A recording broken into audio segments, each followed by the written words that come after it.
ఈ వీడియోలో నేను ఓషో మిస్ఫిట్ గురించి చెప్పిన టాపిక్ గురించి ఎక్స్ప్లెయిన్ చేస్తా. అది అల్టిమేట్ ఉంటుంది. ఏంటంటే Osho on be a misfit never compromise. ఎప్పుడైనా మిస్ఫిట్గా ఉండు. మిస్ఫిట్ అంటే ఫిజికల్ పరంగా కాదు నేను చెప్పేది. ఈ సొసైటీ నువ్వు ఇట్లనే ఉండాలి, నువ్వు ఈ రూల్స్ అండ్ రెగ్యులేషన్స్ని ఫాలో కావాలి. ఓషో దీని బ్రేక్ ఏమని చెప్తుండు. సో సొసైటీ అంటేనే కండిషన్స్. సో ఈ కండిషన్స్ నుంచి దూరంగా ఉండమని ఓషో చెప్తుండు. దాని అర్థం అది. All the great names in the history of men were just misfits in the society. ఎవరైతే ఈ ప్రపంచంలో పుట్టిర్రో వాళ్ళ పేర్లు ఇప్పటికీ చెప్పబడుతున్నాయో, వాళ్ళ పేర్లు తరతరాలకి ఒక మోటివేషన్ లెక్క ఉంటాయో, వాళ్ళందరూ ఈ సొసైటీకి ఫిట్ కాని వాళ్ళే. వాళ్ళందరూ మిస్ఫిట్సే. ఓషో చెప్పిన ఇంకో మాట ఏంటంటే, ఎవరైతే పీపుల్ ఈ ప్రజల యొక్క సంతోషానికి, ఈ భూమి యొక్క హ్యాపీనెస్ గురించి, ఎర్త్ యొక్క బ్యూటీ గురించి, ఎర్త్ ఎప్పుడు మంచిగా ఉండాలి, నేచర్ మంచిగా ఉండాలి అని చెప్పిన వాళ్ళంతా మిస్ఫిట్సే. సొసైటీని తీసి పరేసిన వాళ్ళే. వాళ్ళ ఓన్గా థింక్ చేసిర్రు, వాళ్ళ ఓన్గా అబ్జర్వ్ చేసిర్రు. సో వాళ్ళ ఓన్గా అబ్జర్వ్ చేసిన ఏవైతే పాయింట్స్ ఉంటాయో అవన్నీ ఇప్పుడు చాలామంది ఫాలో అవుతారు. ఎవరైతే ఈ సొసైటీలో మిస్ఫిట్గా ఉన్నారో వాళ్ళ విగ్రహాలే ఉన్నాయి. వాళ్ళ విగ్రహాలకే దండలు వేస్తారు, వాళ్ళనే మొక్కుతారు, వాళ్ళనే ఇన్స్పిరేషన్గా తీసుకుంటారు. సో ఎవరంటే some of the great names, great people we know. Osho himself is the great personality. దాని తర్వాత జిడ్డు కృష్ణమూర్తి, స్వామి వివేకానంద, అంబేద్కర్, బుద్ధ, సోక్రటీస్, ఇట్లా చాలామంది ఉన్నారు. వీళ్ళందరూ సొసైటీకి ఆపోజిట్గా పోయిన వాళ్ళే. సో ఎందుకు మనం మిస్ఫిట్గా ఉండాలి, సో ఎందుకు మనం ఎప్పుడు కాంప్రమైజ్ కావద్దు, ఇది చాలా ఇంపార్టెంట్. ఓషో అయిపోయింది.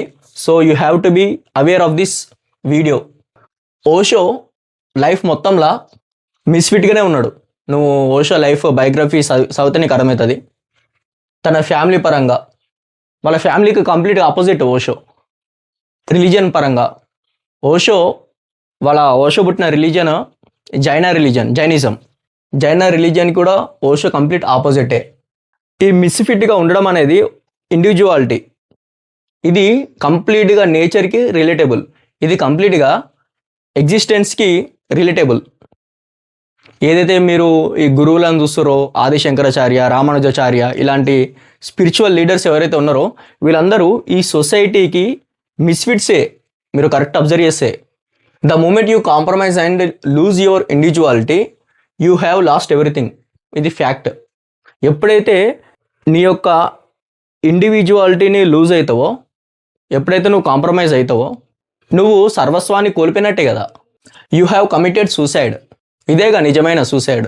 ఎవరైతే ఈ సొసైటీలో, ఈ ప్రపంచంలో ఫిట్ అవుతారో వాళ్ళే డిస్ట్రాయ్ చేసుకుంటారు అని ఓషో చెప్తుండు. ఇది కంప్లీట్ ఫ్యాక్ట్. నీకు నచ్చిన జాబ్ని నువ్వు చేస్తలేవు, నువ్వు వేరేటోళ్ళు మంచి ఉండాలని నువ్వు కాంప్రమైజ్ అవుతున్నావు, నువ్వు అడ్జస్ట్ చేసుకుంటున్నావు. సో కంప్లీట్గా ఫ్రీడమ్గా బతుకుతున్నావా లేదా చెక్ చేసుకో. కంప్లీట్గా నువ్వు ఫ్రీడమ్గా బతుకుతున్నావు అంటే దాని అర్థం నువ్వు నీ ఇండివిజువాలిటీని కాపాడుతున్నావు. మిస్ఫిట్గా ఉండడం అంటే దాని అర్థం నువ్వు ఈ ప్రపంచానికి కంప్లీట్గా అగనిస్ట్గా వెళ్తున్నావు, కంప్లీట్గా ఆపోజిట్గా వెళ్తున్నావు.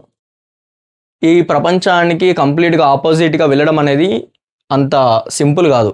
దీనికి చాలా కరేజ్ కావాలని ఓషో చెప్తుండు. So we have to agree with the Osho words.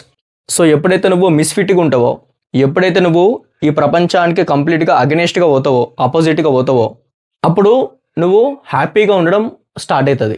It is the beginning stage of happiness. అదే ఓషో చెప్తుండు. Great Joy, rejoicing, and it is a blessing to.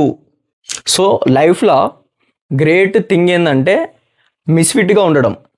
మిస్ఫిట్గా ఉండడం అంటే ఒక గ్రేట్ ట్రిమెండస్ క్వాలిటీ. అది ఏ పాయింట్ పైన నువ్వు కాంప్రమైజ్ కాకు. ఎందుకంటే ఈ సొసైటీ నిన్ను కాంప్రమైజ్ చేయాలని చూస్తుంది.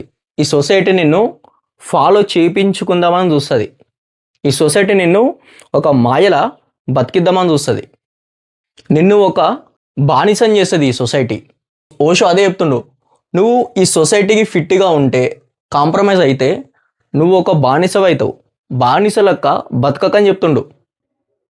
ఏ పాయింట్ మీద కాంప్రమైజ్ కాకు. ఎప్పుడైతే నువ్వు కాంప్రమైజ్ అవుతావో నీ డిస్ట్రాక్షన్ అప్పుడే స్టార్ట్ అవుతుంది. ఎవరైతే ఈ భూమి మీద చరిత్రని తిరగరాసిరో వాళ్ళందరూ మిస్ఫిట్సే. వాళ్ళందరూ ఈ సొసైటీకి ఆపోజిట్గా పోయిన వాళ్ళే, వాళ్ళ ఫ్యామిలీకి ఆపోజిట్గా పోయిన వాళ్ళే, వాళ్ళ దేశానికి ఆపోజిట్గా పోయిన వాళ్ళే, వాళ్ళ మతాలకు, వాళ్ళ కులాలకు ఏ కండిషన్స్ లేకుండా అన్ని కండిషన్స్ బ్రేక్ చేసి గ్రేట్ అయ్యారు వాళ్ళు. This is the secret to become great personality. Okay.